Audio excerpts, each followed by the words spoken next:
Bukan berdiri di tengah badai dengan kekuatan yang Kau berikan sampai kapanpun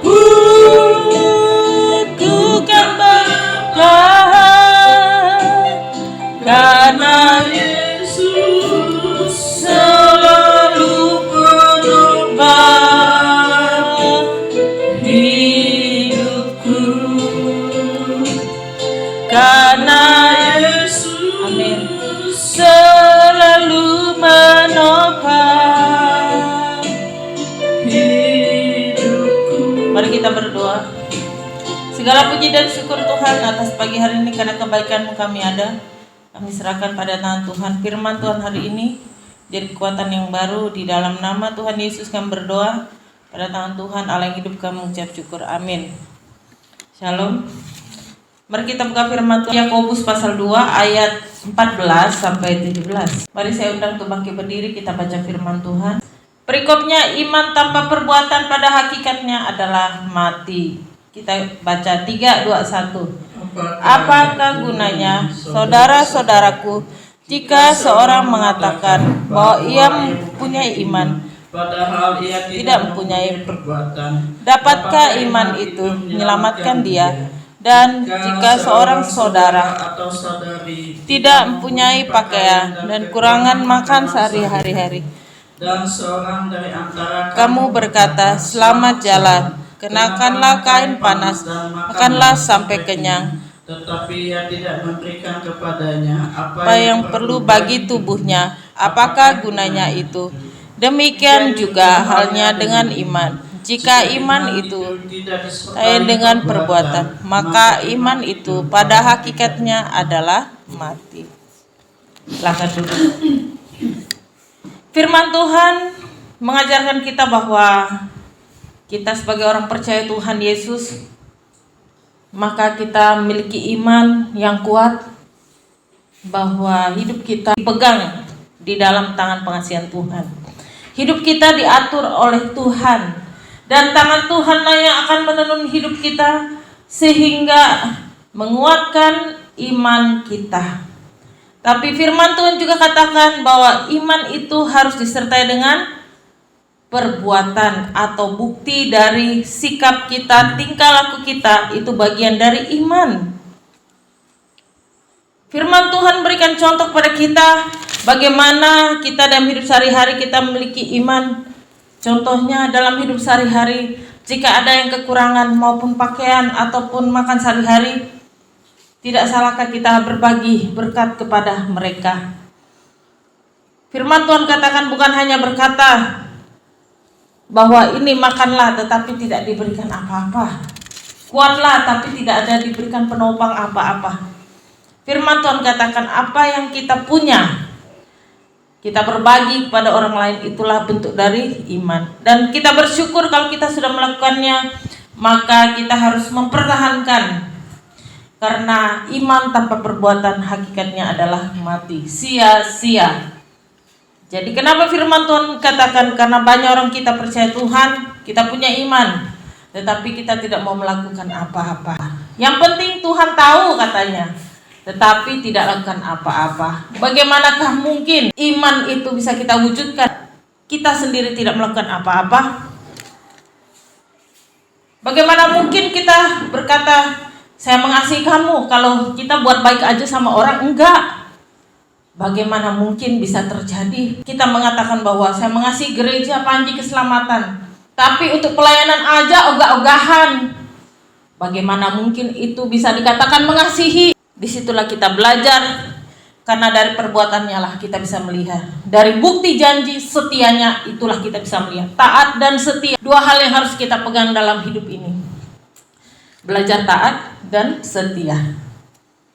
Taat dan setia, taat dan setia. Selalu saya pegang dua hal ini. Kenapa? Karena ini penting.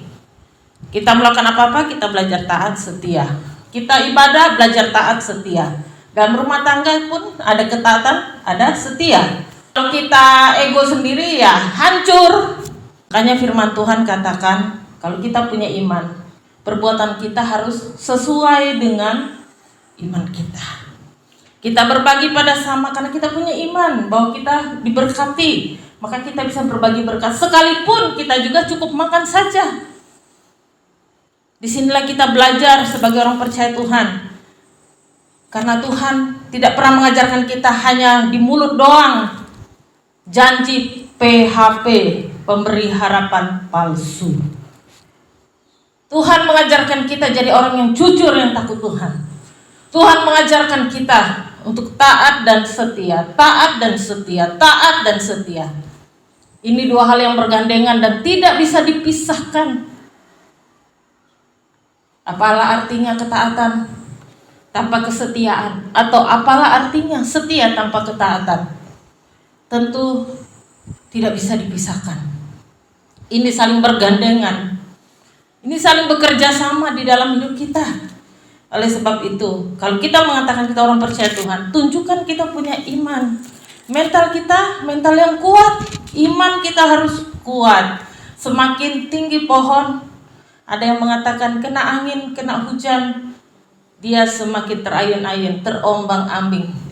Kalau kuat akar daripada pohon itu, dia tidak akan jatuh, tidak akan tumbang. Seperti itulah iman. Kalau iman kita lemah pada dasarnya, ya kita goncang, kita jatuh, kita tinggalkan Tuhan. Makanya saya bilang di dunia ini ada banyak alasan untuk menolak Tuhan. Tapi Tuhan gak pernah nolak kita. Kita yang sering nolak Tuhan. Kita yang sombong di hadapan Tuhan. Kita merasa, oh saya sudah rohani sekali. Tuhan tidak pernah mengajarkan anaknya jadi orang egois, hanya mikir dirinya saja. Makanya saya bilang ini bentuk kesadaran diri kita sendiri. Kita melayani kenapa? Karena ini bentuk iman kita kepada Tuhan Yesus. Perbuatan kita harus sesuai. Tuhan gak butuh omong kosong lu. Saya bilang, kalau lu cuma omong kosong saja, tidak ada bukti imannya, lu tipu diri lu sendiri. Makanya saya bilang, belajarlah hidup ini taat dan setia. Dalam ketaatan itu ada dengar-dengaran. Kalau keliru dikasih tahu, dengar. Dari hal-hal yang kecil kita belajar tentang iman. Disitulah kita hidup taat dan setia, taat dan setia. Dalam pacuan iman, waduh, ditegur rasanya sakit sekali di hati. Tetapi nasihatnya kita ambil. Bertahan. Saya udah pernah diajar Tuhan tuh. Waktu itu saya ingat nasi Jumat di sana, saya bilang, itu pendeta khotbah nyindir saya bukan hamba Tuhan yang pelayanan sampai ke Singapura katanya. Itu semua orang noleh ke saya baru pulang dari Singapura waktu itu saya ingat. Semua orang noleh ke saya. Tapi Roh Kudus bilang kamu duduk, diam, taat. Kalau kau mau diangkat Tuhan, taat. Kalau kau lari, kalah.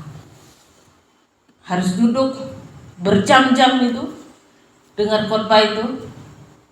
Ketika pendeta itu mengatakan demikian, semua mata memandang saya. Len, bukannya kau baru balik dari Singapura kemarin pelayanan? Iya. Kenapa itu pendeta ngomong begitu? Mana aku tahu. Yang penting aku lakukan tugasku dengan baik. Aku ikut tata ibadah sampai selesai. Aku belajar taat dan setia. Walaupun hati ini enggak terima, tapi lihat perbuatan Tuhan. Tuhan balaskan seturut dengan apa yang dia tabur, dia tuh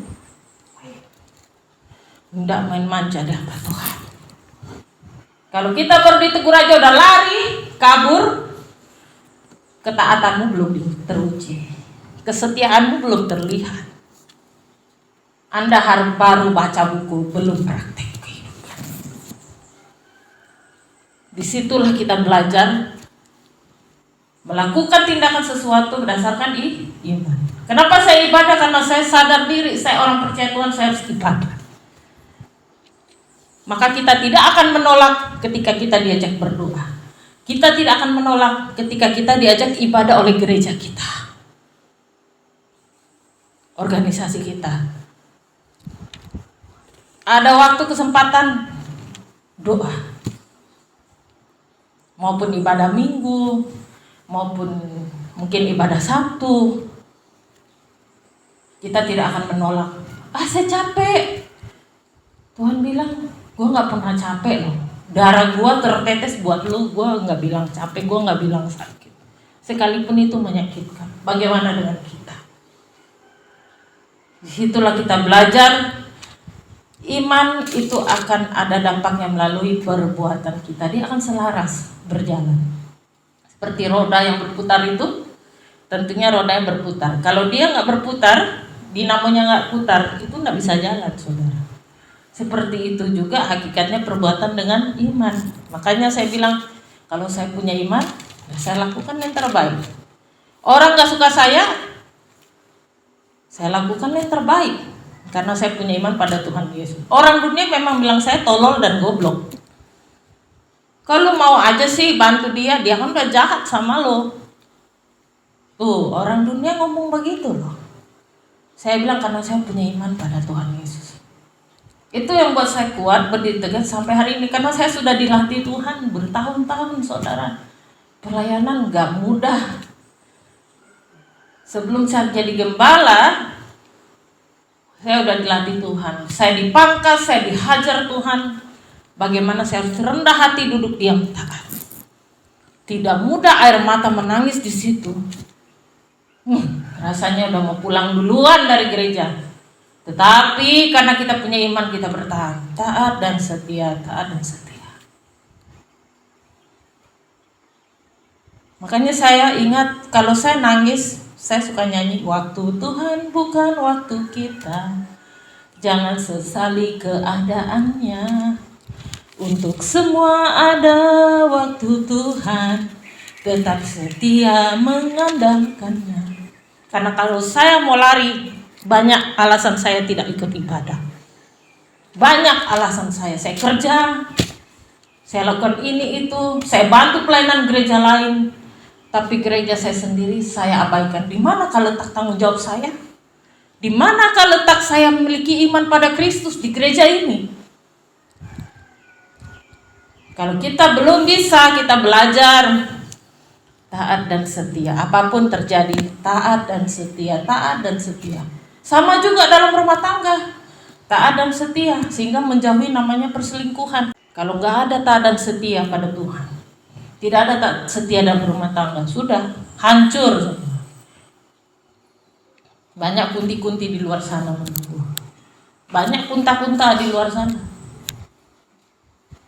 yang menawarkan penawaran yang lebih spesial, lebih bagus, lebih baik, kehidupan lebih terjamin. Makanya saya bilang pegang taat dan setia. Taat dan setia itu modal utama. Kalau dalam rumah tangga sudah tidak ada kesetiaan, sudah, cari tuh yang lain. Kau bisa buktikan, apakah orang lain sebaik istrimu? Apakah orang lain sebaik suamimu? Kurasa tidak. Yang ada lebih bobrok, lebih hancur kau dibuat gitu. Saya bilang, makanya iman tanpa perbuatan akhirnya adalah mati. Artinya apa? Selaraskan hubungan kita dengan Tuhan, hubungan kita dengan manusia, tinggalkan ego kita, belajarlah jadi taat dan setia. Enggak mudah, enggak gampang, saudara. Tapi Tuhan itu sangat luar biasa. Saya pelayanan, saya tidak akan mundur, kecuali saya disuruh gembala mundur, baru saya mundur. Itu prinsip saya dari dulu. Banyak cara mereka menendang saya dari pelayanan, dari grup WL waktu itu. Banyak WL yang suara lebih hebat, lebih bagus. Wah, kalau nyanyi pujian ini bisa loncat dari mimbar ini ke belakang. Kalau perlu ke atas. Tapi karena mereka tidak taat dan setia, mereka tidak bertahan. Akhirnya apa? Berkat jatuh ke gua yang taat dan setia. Makanya dibilang kalau kita nabur dengan air mata, menuai dengan sorak-sorai. Itu maksudnya apa? Ada kerja keras di dalamnya. Tidak mudah dan tidak gampang, saudara, menjadi seorang hambanya. Berat itu tanggung jawabnya. Kalau kita sudah kasih karunia dipilih Tuhan menjadi hambanya, kalau kau berani menolak Tuhan, berarti kau gak pantas hidup di surga. Kenapa? Karena surga itu milik Tuhan. Kok enak kita nolak Tuhan, kita minta masuk surga. Who is me? Siapa saya? Who is you? Siapa kamu? Belajarlah hidup ini iman dan perbuatan selaras, seimbang, sehingga kita bisa mengayuhkan hidup kita dan kita berjalan ke depan. Makanya saya bilang, yang lalu biarlah berlalu jadi sebuah pelajaran untuk hidup lebih bijaksana lagi. Karena Tuhan gak butuh soal omong kosong doang. Ikut Tuhan bukan seperti baca buku, habis itu tutup buku selesai. Tapi bagaimana kau lakukan firman Tuhan? Yang terpenting menjadi pelaku firman Tuhan. Itu bagian dari imanmu, itulah bagian dari pelayananmu, itulah bagian dari doa-doamu. Kalau kita menyadari saya anak Tuhan, kayak saya bilang, sombong rohani patahkan. Kadang kita ini udah pelayan Tuhan, sombong rohani kita. Dikasih tahu yang baik, nggak mau terima, merasa kita sudah hebat dari orang lain. Main aja sendiri, doa aja sendiri, kesombongan kan yang ada. Kalau nggak sombong, kita nggak ngomong begitu mulut kita. Apa yang keluar dari mulut? Dari hati pancarannya. Itu nggak pernah bohong. Jangan kita merasa, oh kalau saya nggak main musik, kalau saya nggak gini, nggak jalan gereja ini. Sebelum ada lu, kita udah ibadah. Karena kita percaya Tuhan. Kalau kita landasan hanya manusia, so berhenti, nggak ada orang yang setia di sini. So berhenti gereja ini, saya bilang. Karena landasannya Tuhan masih jalan.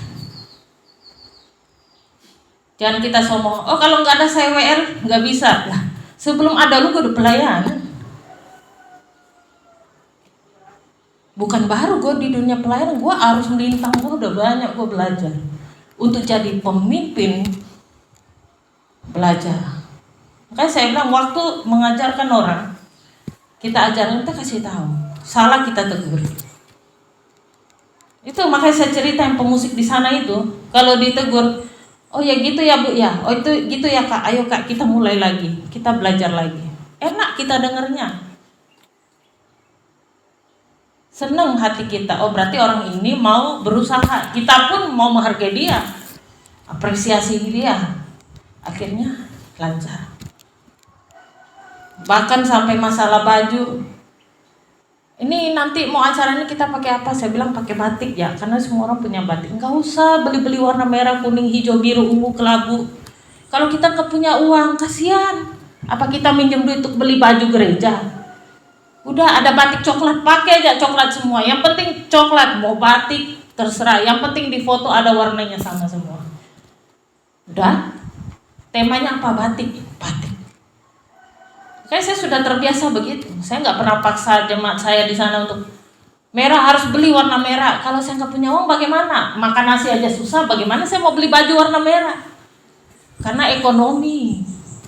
Karena jujur dan di sana banyak orang jualan di pasar. Saya layani dari pasar, saya jalan keliling itu doa dari ujung sampai ujung. Minimal pulang bawa sayur, bawa buah, bawa tomat, bawa cabai. Itu yang mereka bisa kasih persembahannya. Mereka tidak kasih uang, saudara. Itu pulang tuh, maaf ya, kulkas penuh. Karena apa? Karena hanya itulah yang dia bisa berikan persembahan perpuluhannya. Dia jualan sayur ya, sayur yang diberikan perpuluhannya.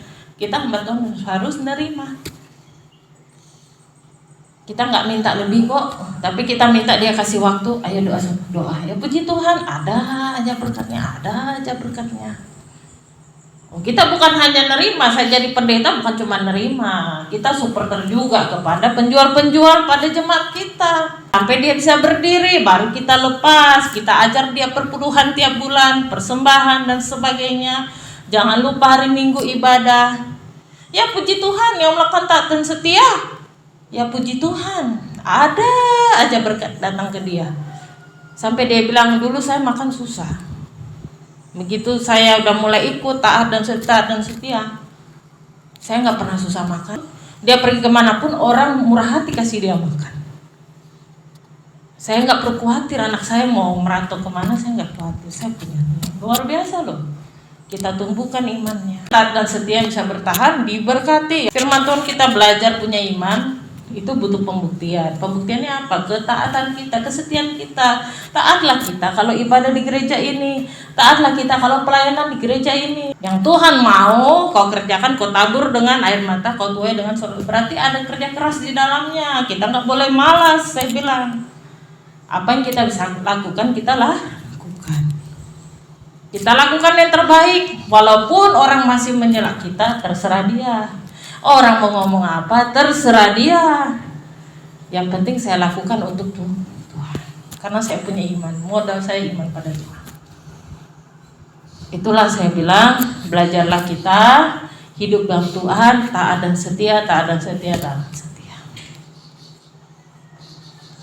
Kan saya bilang hidup ini kuncinya bisa bekerja sama. Suami istri kerja sama yang baik, pelayanan kerja sama yang baik, doa sama-sama, ayo doa. Yuk doa. Kesadaran diri sendiri. Enggak disuruh-suruh lagi kayak anak kecil. Ayo kita doa, kita doa. Enggak ada. Kita orang dewasa. Tahu jam berapa kita bangun, jam berapa kita pergi ke kantor, jam berapa kita berdoa pagi. Subuh tuh, enggak usah dibangun-bangunkan. Ada alarm, bangun. Mandi, ganti baju segala macam. Kan kita jadi orang yang dewasa kerohanian kita. Kita bukan orang yang disuap-suap. Anak Tuhan gak pernah ngajarkan jadi anak manja. Tuhan mau kita kuat. Tuhan mau kita buktikan iman kita. Seperti Kristus membuktikan darahnya tercurah kayu salib untuk kita, tubuhnya dicambuk untuk kita. Makanya saya bilang, belajarlah jadi orang yang kuat. Buktikan kesetiaanmu, ketaatanmu dalam Tuhan. Kesempatan kita hidup masih bernapas, kita lakukan yang terbaik. Tetap nasihat ajaran tuh kita lakukan. Kalau kita sudah meninggal dunia, maaf kata, sudah di kuburan, kita tidak bisa ngomong apa-apa. Bukan saya lagi yang ngomong sama kamu, mungkin orang lain yang akan tegur kamu. Bukan saya lagi yang akan mengajari kamu. Begitu. Tapi orang lain yang akan menolong kamu. Kenapa? Karena Tuhan tahu dan Tuhan akan persiapkan. Makanya saya bilang kita punya iman, pembuktian iman kita melalui ketaatan kita, kesetiaan kita, mari kita lakukan. Melakukan firman Tuhan. Kalau kita mau, tidak susah. Kalau hati kita ogah-ogahan gak mau, ya susah. Karena hati kita nggak ada di sono, ya sulit jadinya. Bagaimana tuh kalau begitu? Gitu. Disitulah kita belajar hiduplah mengandalkan Tuhan. Iman tanpa perbuatan hakikatnya adalah mati. Iman tanpa perbuatan jadinya sia-sia. Kalau kita bilang punya iman pada Kristus, lakukan. Nggak susah kita duduk berdoa, nggak sulit saya rasa. Itu saja saya bilang. Jadi perlengkapi hidup kita dan pelayanan ini seimbang. Koti lagi aku ngomong sama kalian. Karena kesempatan aku bernapas, kesempatan aku ngomong. Kalau aku sudah di kuburan, enggak lagi bisa ngomong. Nanti baru jadi kenangan. Dulu saya dibilang begini loh, dulu saya ngomong begini, dulu saya ditegur. Ternyata ada baiknya orang itu negur saya untuk kebaikan saya. Berarti aku dianggap ponakannya. Bahagia aku bilang. Walaupun saya nggak bisa datang, tapi saya bilang Tuhan saya sudah akan terbaik waktu itu rumah sakit. Saya temani dia, bacakan ayat Alkitab, baca Alkitab kita masuk. Dia sampai bilang sama saya, kamu belajar loh bahasa ini.